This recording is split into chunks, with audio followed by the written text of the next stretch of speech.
கொளத்தூர் என்பது தமிழக முதல்வருடைய தொகுதி.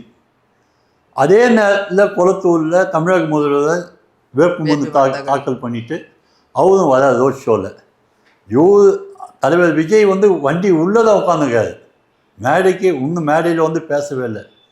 ஆனால் அந்த முதல்வர் அங்கே வரும்போது ரோட் ஷோவில் வராது, கையசைக்கிறாரு, ஜனமே இல்லை. ஆனால் தலைவர் விஜய்க்கு மக்கள் வெள்ளம், லட்சக்கணக்கான மக்களுடைய வெள்ளத்தில் அவர் மிதந்து வர முடியல, வெளியில் வர முடியல. அப்போ தான் இந்த வண்டிங்க பஸ்ஸெல்லாம் விட்டுட்டு தடுக்கல் பண்ணி ஏதோ ஒன்று நடக்கணும் அப்படின்னு ஆசைப்பட்டாங்க. அது நடந்து போச்சு. அவங்க தலைவர் பாதுகாப்பு கருதி, மக்களுடைய பாதுகாப்பு கருதி அவர் பிரச்சாரத்தை பாதியில் நிறுத்திட்டு கிளம்பிட்டாரு. திருச்சியில் அவர் பேசும்போது நிறைய விஷயங்களை குறிப்பிட்டிருந்தார் சார். குறிப்பாக அதுக்கு முன்னாடி எம்ஜிஆர் அவருடைய சிலை இருந்துச்சு. அதுக்கு முன்னாடி திரு விஜய் அவர்கள் பேசினார். பேச்சு தொடங்கிறதுக்கு முன்னாடி அவரோட சிலைக்கு மாலையும் போட்டு இருந்தார். இப்போ நீங்கள் சொல்கிறத பார்த்தா எம்ஜிஆர் அவர்களுக்கு வந்த அதே கூட்டம் இன்னைக்கு விஜய் அவர்கள் பின்னாடி நிற்குது அப்படின்னு நம்ம எடுத்து. உண்மையாக அது அதை விட ஒரு படி மேலே சொல்லலாம். அதை விட ஒரு படி மேலே. ஏன்னா எம்ஜிஆருடைய கூட்டத்தை நான் நேரடியாக பார்த்தவன். குறிப்பாக இன்னைக்கு நேற்றுக்கு திருச்சியில் அவர் எப்பவுமே மேலே தலைவர் மேலே ஏறும்போது பின்னாடியே மாலையை தூக்கின்னு போய் மாலை கொடுப்பாங்க.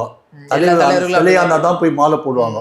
ஆனால் நம்மளுடைய தலைவர் விஜய் மாலையை கீழெழுந்து கையில் எடுத்துக்கின்னு அவர் தனியாக கையில் எடுத்துக்கின்னு படிக்கட்டு ஏறி போய் புரட்சி தலைவர் எம்ஜிஆருக்கு சிலைக்கு மாலை அணிவிச்சிட்டு அதுக்கப்புறம் தான் பேச ஆரம்பிக்காரு. உண்மையிலே அந்த அளவுக்கு ஒரு அசிஸ்டண்ட், ஒரு உதவியாளர், கட்சிக்காரங்க எவ்வளோ பேர் இருக்காங்க, மாலை எடுத்துன்னு போகலாம். ஆனால் அது கூட அவர் சொந்த கையால் அவங்க கூட தூக்க விடாமல் சொந்த கையாலேயே மாலை எடுத்துன்னு போய் மேடையில் ஏறி புரட்சி தலைவருக்கு மாலை அணிவிக்கிறாங்கன்னா அது ரொம்ப பெரிய விஷயங்க. எந்த தலைவரும் செய்ய முடியாது, செய்ய மாட்டாங்க. அதுமாரி திரு விஜய் அவர்கள் இது பண்ணது முதல் முறையில் சார். இதுக்கு முன்னாடி அவருடைய ஆஃபீஸில் பனையூரில் கூட பெரியார் அவருடைய சிலைக்கு, அவங்களுடைய கொள்கை தலைவர் சிலைக்கு அவரே தான் போட்டிருந்தார்.